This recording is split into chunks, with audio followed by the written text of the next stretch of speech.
ওম সাইরাম বন্ধুরা, সকাল সকাল চলে আসলাম। আজকে সয়াবিন কাটলেট করব।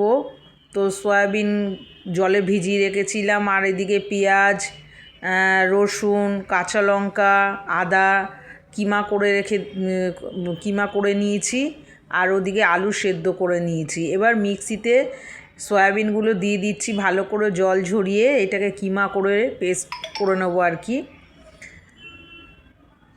করব বন্ধুরা, দেখেছো আমার হাত কত ফোলা। সকাল সকাল কি যে করব কিছুই বুঝে উঠতে পারি না। রান্না তো করতেই হবে, একটুখানি মনও চায় একটু ভ্যারাইটিস রকমের কিছু করি, কিন্তু শরীর পারমিট করছে না, তার মধ্যেও করতে হচ্ছে।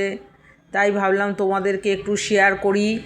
এই যে দেখো, আলু দিয়ে দিলাম, আর এই যে সব পেঁয়াজ, আদা, রসুন সব কিমা করে রেখেছিলাম, ধনেপাতা, কাঁচা লঙ্কা সব দিয়ে দিচ্ছি, দিয়ে ভালো করে পেস্টটাকে মাখিয়ে নেব। মানে পেস্ট বলতে কিমাটাকে ভালো করে মাখিয়ে নিচ্ছি, আর ওর মধ্যে দিয়েছি গোলমরিচের গুঁড়ো, কর্নফ্লাওয়ার, নুন, একটু মিষ্টি দিয়ে এবার ভালো করে মাখিয়ে নেব। নিয়ে তারপরে এই দেখো, কর্নফ্লাওয়ার একটুখানি গুলে নিয়েছিলাম, ডিম আর কর্নফ্লাওয়ার, আর এদিকে হচ্ছে ব্রেড ক্রাম্বস নিয়ে নিয়েছি। ভালো করে শেপ দিচ্ছিলাম, এক হাতে করছিলাম তো বন্ধুরা। তো যাই হোক, তোমাদের এইটা দেখালাম, কিন্তু তারপরে আমি সবগুলোই করে নিয়েছি মোটামুটি, আর খুব ডুবো তেলে ভাজিনি। দেখো তোমরা দেখলেই সেটা বুঝতে পারবে।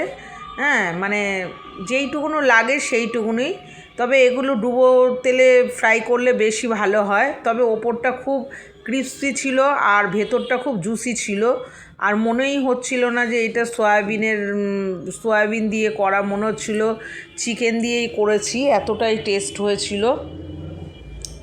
তোমরা বুঝতেই পারছো। যাই হোক, ভালোই লাগলো টমেটো সস দিয়ে খেতে, আর কাঁচা পেঁয়াজ দিয়ে দিলেও খুব ভালো হয়, কিন্তু মুখে গন্ধ ছাড়বে, ওই জন্য পেঁয়াজটা আর সেরকমভাবে খাওয়া হয়নি। তো এক এক করে সব আমি ভেজে নিচ্ছি।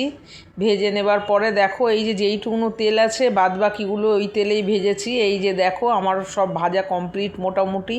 কেমন লাগলো তোমাদের জানিও। তোমরাও ঘরে করো। সবসময় যে চিকেন মাটন খেতে হবে তা না, ঘরে ধরো কেউ আসলো চটজলদি এটা করাই যায়, কোনো খাটনির কিচ্ছু না।